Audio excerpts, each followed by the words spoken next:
Genesis chapter 11. We'll begin reading in a moment with verse 1. And I've entitled my message this morning, Misplaced Ambitions of Man.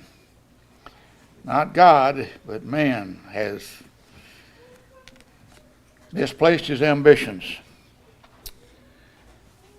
In Genesis 11, verse 1 says, "And the whole earth was of one language and one speech.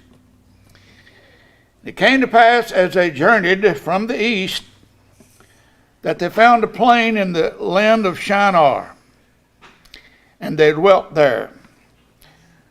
And they said one to another, Go to, let us make brick and burn them thoroughly. And they had brick for stone, and slime had they for mortar. And they said, Go to, let us build us a city and a tower whose top may reach into heaven. And let us make us a name." A whole lot of us is there. "Lest we be scattered abroad upon the face of the whole earth." And the Lord came down to see the city and the tower, which the children of men builded. And the Lord said, Behold, the people is one, and they have all one language. And this they began to do. And now nothing will be restrained from them, which they have imagined to do. Go to, let us go down and there and confound their language, that they may not understand one another's speech. So the Lord scattered them abroad from thence upon the face of all the earth. And they left off to build the city. Therefore is the name of it called Babel, or confusion, which because the Lord did there confound the language of all the earth. And from thence did the Lord scatter them abroad upon the face of all the earth. Once again, we're talking about misplaced ambitions of mankind. To have ambitions and goals in life is a suggested thing. But all too often, man's ambitions do not include the God that made them. Let me repeat myself.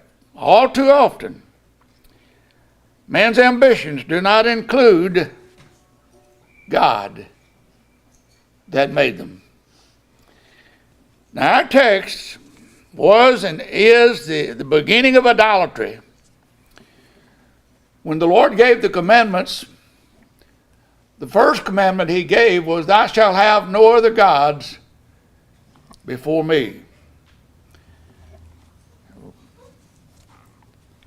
Shall not be idolatry. But their goal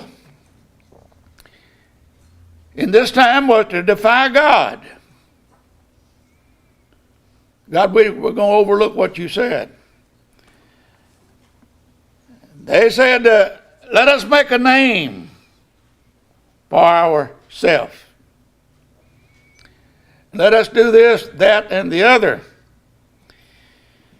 And God had told them to subdue and replenish the earth.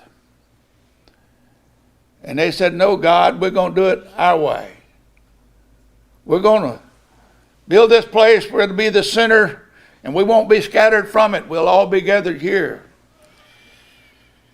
Just the opposite of what the Lord had instructed them to do.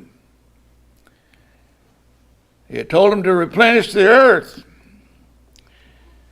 And they had said, let's do our thing. Right. Let's do it our way. Let's build a tower where they will be not scattered among the face of the earth.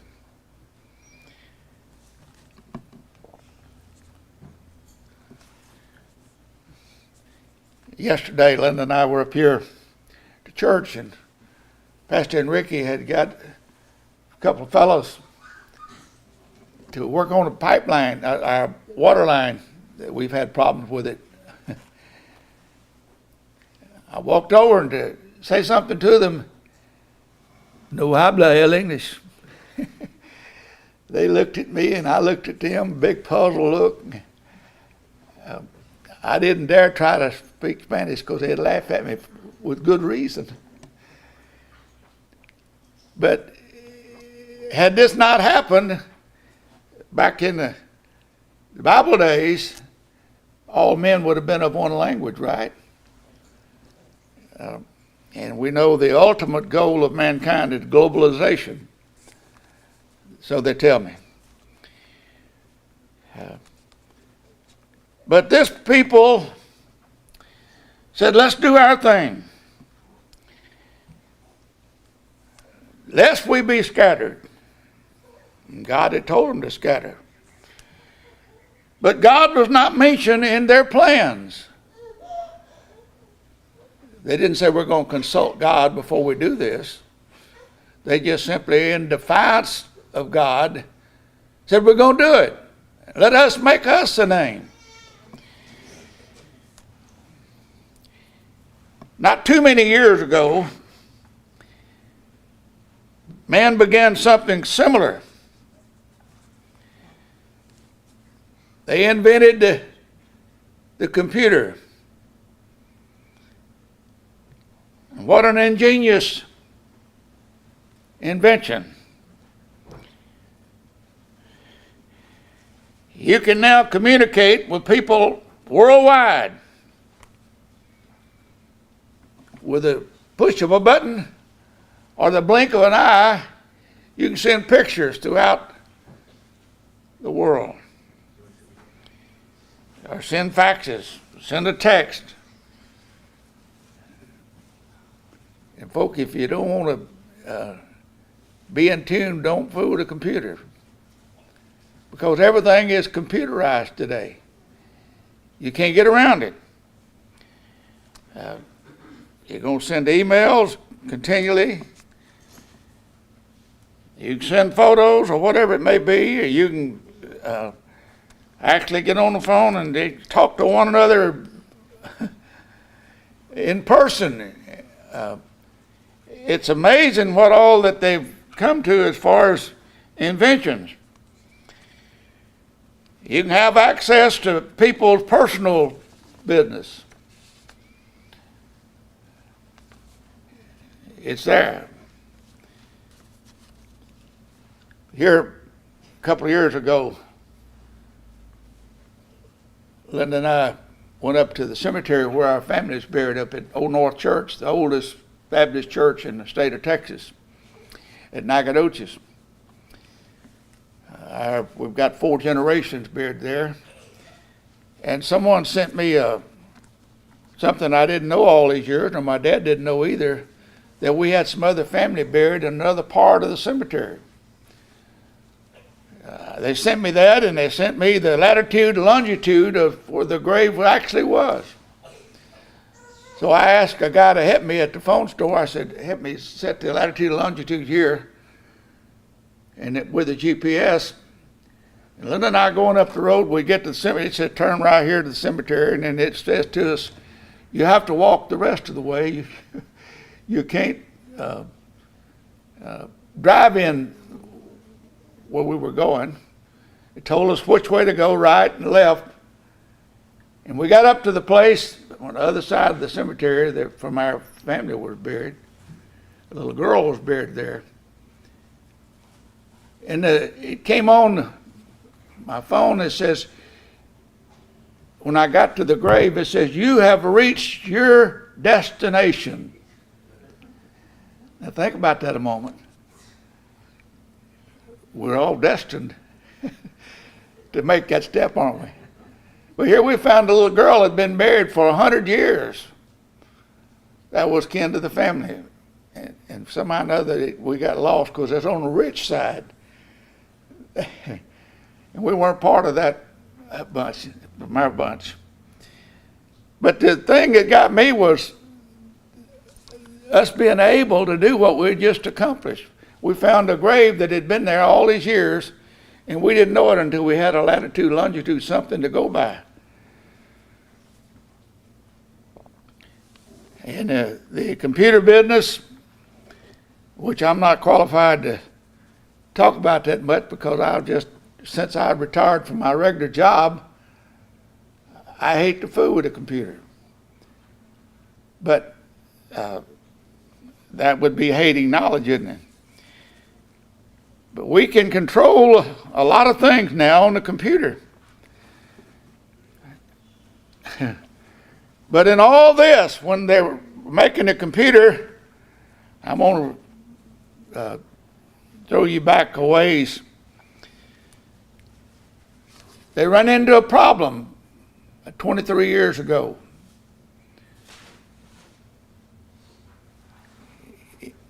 Some of you are old enough to remember this, some of you are not. Y'all remember Y2K? Yeah. Y2K, they realized that 19 wasn't going to be permanent. They had made all this stuff without including the 2000.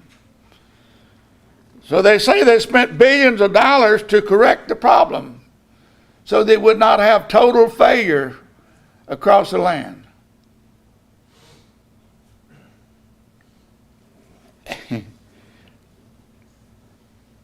To keep everything from shutting down, they kept saying,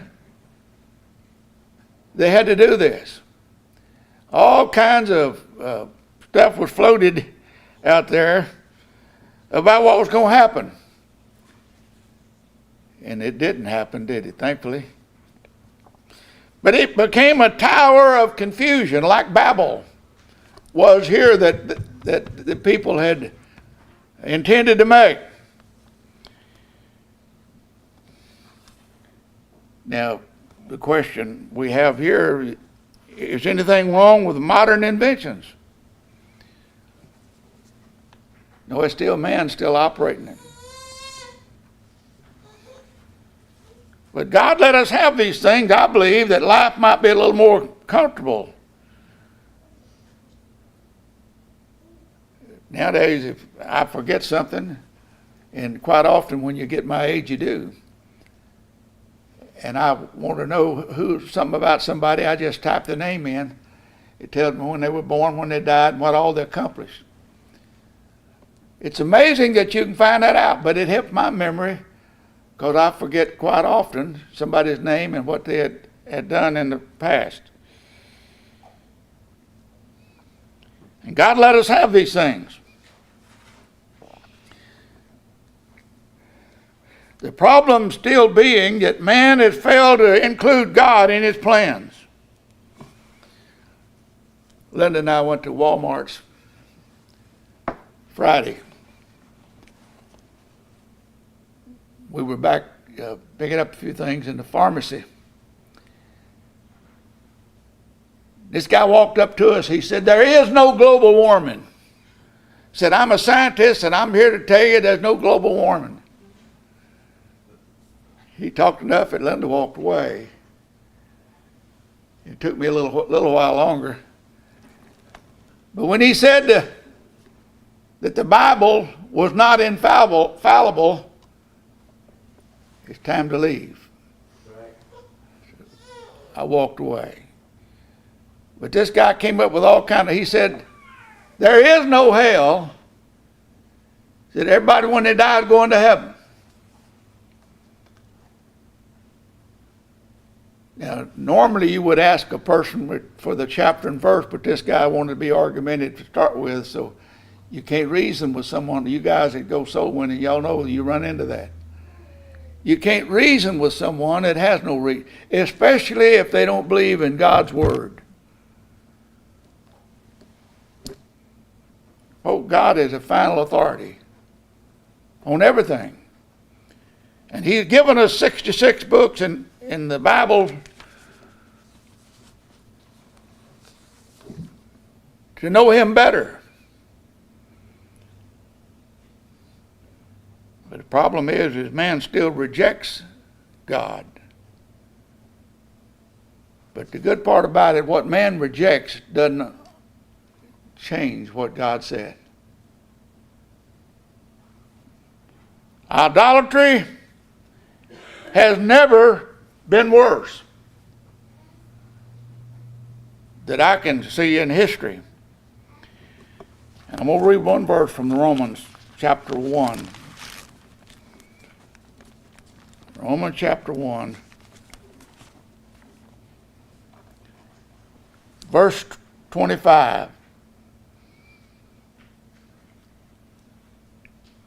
Mankind, or man itself, who has changed the truth of God into a lie, and worshiped and served the creature more than the Creator, who is blessed forever. Well, it's man that has corrupted the earth, not God. And we live in a day right now where the perverts are seeking to change the whole society. They want everybody to be like them. And according to what we read in Romans, there's a certain group that has turned that way.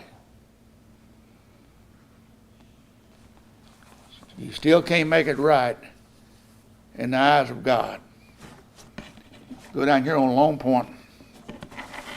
The oldest church, they say, in Spring Branch is there. And if you'll pull up their webpage, it tells you that their pastor is homosexual. And got a picture of his wife or husband, whatever you call it. And folks, something's wrong with that. Right. There's no way in God's green earth or in the holy word of God that you can justify that action. But they still want us to sell their bill of goods. They want us to take the junk and put it in our school libraries and say this is what people do. It's what the devil wants you to do, not God. Well, folks, all said and done, God's going to rule and reign on this earth. And he's going to put down wickedness. And that's what we're talking about, wickedness. And that's what in the days of Babel, what we just read our text from in the 11th chapter of Genesis, their goal was to defy God. And let's do our thing. Well, I'm happy to tell you that God's not going to redo it for you or me. He's got his own plan, and it's written in his word.